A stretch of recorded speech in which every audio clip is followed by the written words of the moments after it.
Olá, meus queridos, eu sou Luciana Calisto e esse é o canal Descomplicando o Processo Civil.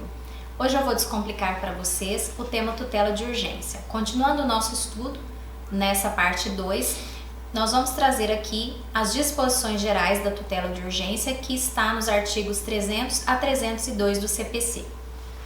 Bem, para que se conceda a tutela provisória de urgência, devem haver elementos que evidenciem dois requisitos: a probabilidade do direito e o perigo de dano ou risco ao resultado útil do processo.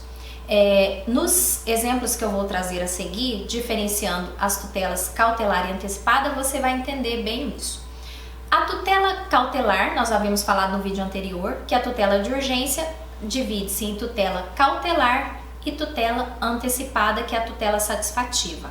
A tutela cautelar, ela vai assegurar o risco ao futuro resultado útil do processo.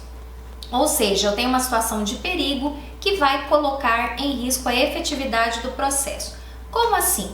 Suponhamos que o Otávio me deva 100 mil reais e eu tenho a notícia de que ele já vendeu um carro por 30 mil reais, vendeu um terreno por 40 mil reais e eu começo a ficar preocupada porque pode ser que, se eu entrar com uma ação de execução, eu não tenha sucesso, ou seja, eu não tenha efetividade nessa ação e com isso ele não consiga me pagar.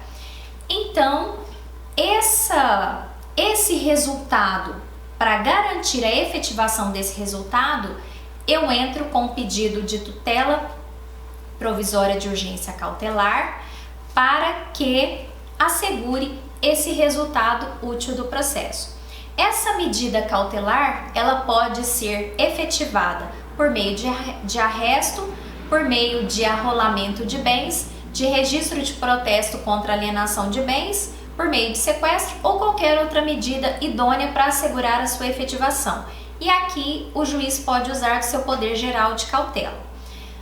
O outro tipo de tutela, que é a tutela antecipada, é a tutela satisfativa, ou seja, ela vai permitir de imediato, ainda que em caráter provisório, a realização prática daquele direito que está sendo buscado em juízo, ou seja, há um perigo de dano para o próprio direito substancial. Como assim?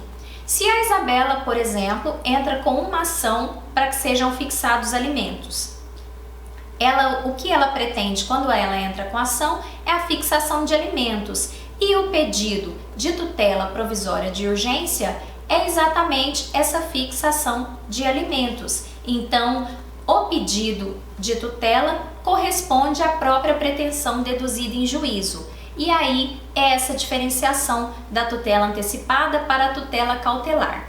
Nós temos um requisito negativo com relação à tutela antecipada, em que ela não será deferida se houver perigo de irreversibilidade dos efeitos da decisão.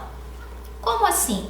Se a decisão que conceder a tutela, os seus efeitos forem irreversíveis na tutela antecipada, ela não é concedida. Mas, e é aqui que você deve prestar atenção, se eu tenho uma situação denominada de irreversibilidade recíproca, o juiz pode conceder a tutela de urgência. Como assim? Suponhamos que numa ação de obrigação de fazer, você entre com um pedido para que o juiz determine que o Estado, por exemplo, que é o réu, forneça um medicamento de alto custo para o autor. É claro que, se o juiz deferir essa medida, não há como retornar ao estado anterior. Por quê? Se o autor utilizar os medicamentos, logicamente ele não tem como devolver. Por outro lado, se o juiz denegar esse pedido de tutela, também os efeitos serão irreversíveis. Essa é a chamada situação de irreversibilidade recíproca, que vai permitir o deferimento da tutela, desde que haja os outros dois requisitos: a probabilidade do direito e o risco, perigo de dano ao resultado útil do processo. O juiz poderá exigir a caução real ou para assegurar os resultados, os efeitos, que os danos que a outra parte possa vir a sofrer com o deferimento da tutela provisória. E aqui há uma tendência de se levar em consideração os requisitos do artigo 520, inciso 4º. Então vocês anotem para ler depois esses dois casos em que o juiz exigiria, aliás, a caução real ou fidejussória. Por outro lado, o juiz pode dispensar a exigibilidade de caução se a parte for economicamente hipossuficiente. E aí eu remeto vocês às hipóteses do artigo 521. Tanto o artigo 520, inciso 4º que eu falei agora, quanto 521, trata-se do cumprimento provisório de sentença. E lá no vídeo anterior, que se você não assistiu, para esse vídeo, volta lá para você entender, são aplicadas para a efetivação da tutela as disposições do cumprimento provisório de sentença no que for aplicável. Bem, a tutela de urgência, ela pode ser concedida liminarmente, ou seja, sem oitiva da parte contrária, ou após uma audiência de justificação que é destinada exclusivamente para o autor provar o direito que ele está alegando. E aqui aquela questão, né, aquele diferencial para vocês tirarem aquele 10 que a gente adora, né? Quando o juiz concede a tutela liminarmente, há uma compatibilidade ao modelo constitucional de processo. Como assim? Logo lá no começo do Código, no artigo 9º, é trazido que não podem ser deferidas medidas sem que seja ouvida a parte contrária. E logo no inciso 1º, há situações excepcionais que são, dentre elas, a primeira, o inciso 1, a tutela provisória de urgência. E aqui também, para você ter aquele diferencial, nós temos a garantia do acesso à justiça, né? Que ficaria mitigado se você não permitisse o deferimento da medida sem oitiva da parte contrária.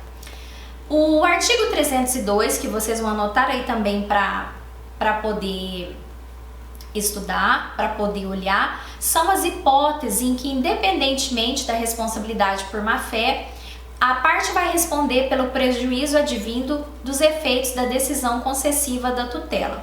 E sempre que possível, a tutela será liquidada nos próprios autos. Bem, esse foi o assunto de hoje.